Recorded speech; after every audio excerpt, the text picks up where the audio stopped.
Hello and welcome back to the channel Onindita G, where we learn, speak, and succeed. I hope all of you are doing great today and you're also eager to learn about today's video content. Okay, so my question would be like, are grammar rules the same for IELTS, CAT, GMAT, and GRE? The short answer is yes, but the way they are tested varies. If you are preparing for any competitive exam, mastering English grammar is a must. In this video, I will break down essential grammar rules, common mistakes, and how you can score better in your exam. So let's get started. But before that, please do hit the subscribe channel if you haven't done yet, and also hit the bell icon for necessary notifications so that you do not miss out on any important or any of the upcoming videos. Okay, and just give me one moment so that I can share my screen.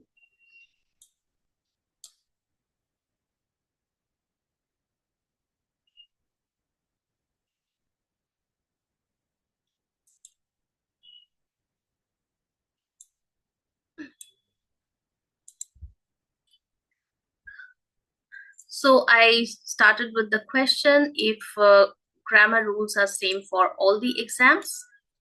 So while the core grammar rules are the same, different exams test them differently. As I said that they are tested in a different way, so that varies. Let's quickly understand the focus of each of the test. Okay, so if it is an IELTS exam, it tests English for real life communication. It is not too much into literature like that, but then grammar matters for both speaking and writing.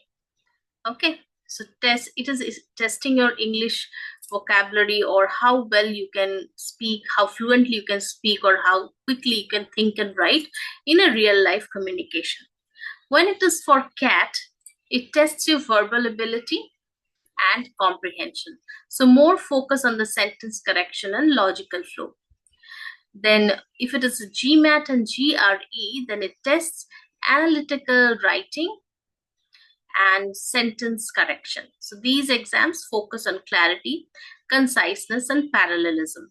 So no matter which exam you are taking, mastering grammar will improve your score. Okay, just a second. Let me reshare my screen. I hope that looks better. Yeah.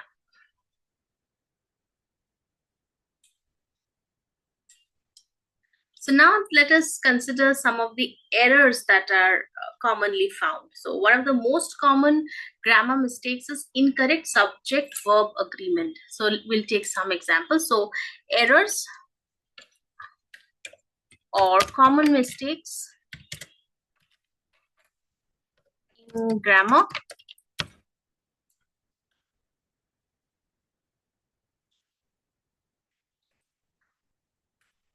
One is SVA or subject-verb agreement.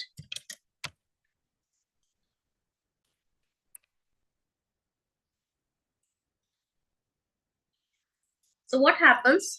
The team of players are ready. So some people will write the team of players is ready. So that's the correct way. The team of players are ready is incorrect, because here the subject is team, not the players. Okay. So now subject is team means there is one team. We're not talking about teams. So team of players is ready. That should be, so the team is singular. So that should be the correct way of putting it. Then let us take another example. So each of the students were given a book. Here the subject is each. So students, out of the students, each means every student. So each means that's singular. So each of the students was given a book instead of were. So you know how you already know that how it goes. So if it is singular, then whether to use is or are. So then accordingly you have to put it. So a quick tip would be that the verb agrees with the subject closest to it. Neither, nor, either, or, like that. And collective nouns, like if it's a team, jury, community, committee. So usually these are singular. So the collective nouns, they are singular. Okay. Then there will be tense consistency. Consistency.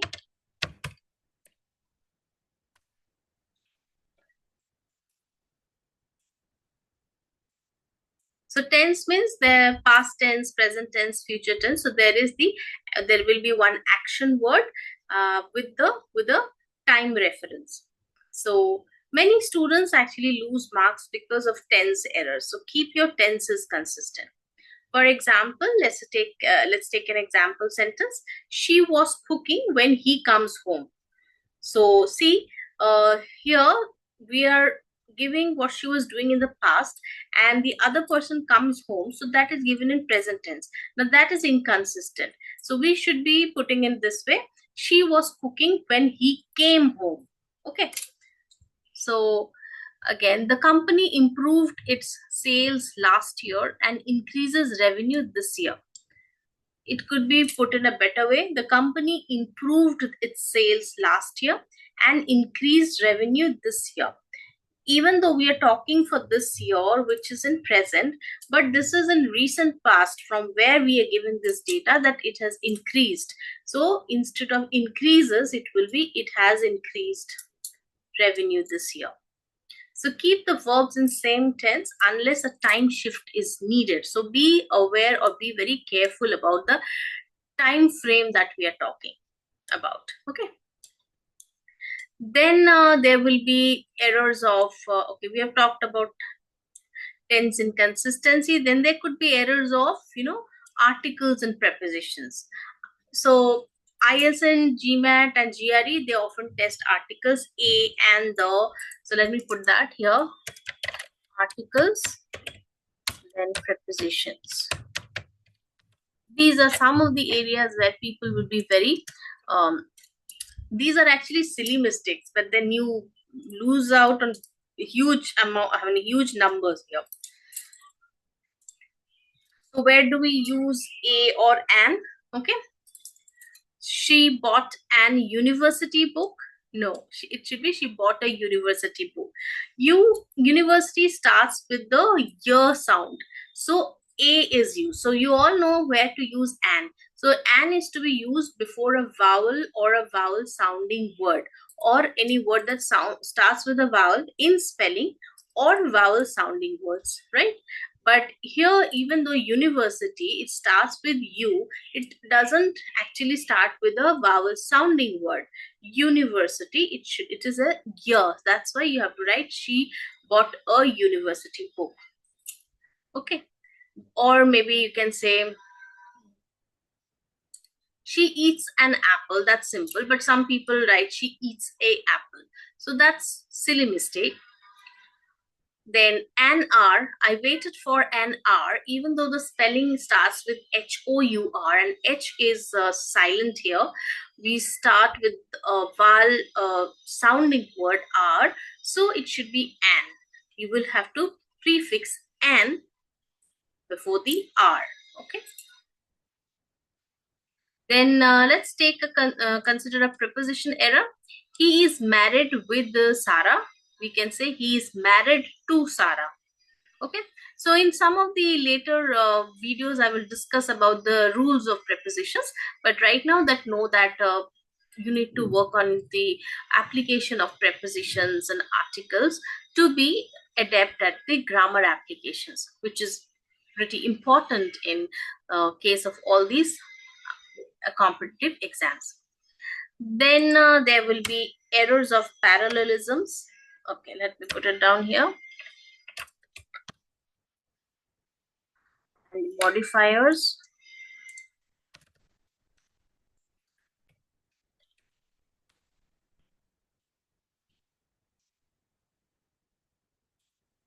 So parallelism, what does that mean? It means maintaining consistency in sentence structure. So it is crucial in exams like GMAT and GRE. For example, if you write, she likes reading to cook and dancing.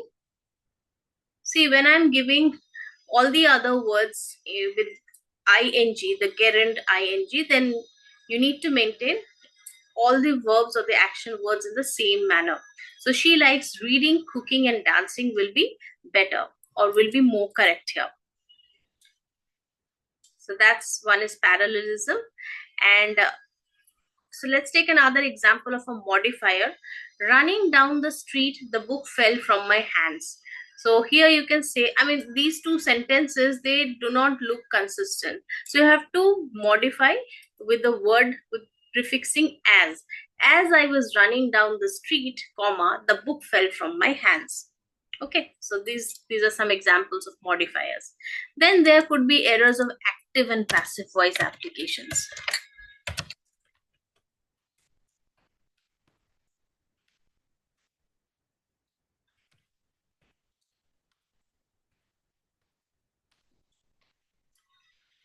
So what happens? Active voice is clearer and preferred in writing exams like GRE and GMAT. Instead of saying a mistake was made by John, it is better to say John made a mistake. Write it in active voice. Use active voice unless passive voice is necessary for emphasis on something. So if you're emphasizing on the mistake, then you will use passive voice. Otherwise, it's preferable that you use the active voice. Then there will be comparison errors. Comparing two objects side by side, where your comparisons must be logical. So if apples are better than any fruit, I mean, that doesn't give a good connection. It can be given apples are better than any other fruit. Okay. So comparisons.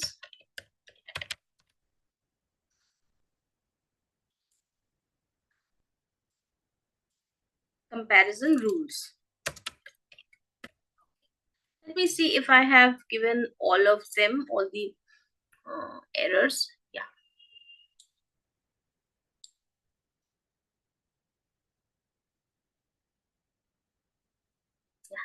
Okay, so I believe I have covered most of the errors or the common errors. So you can start working on them so that you gain your expertise and you do not make these silly mistakes when you are taking any of the competitive exams.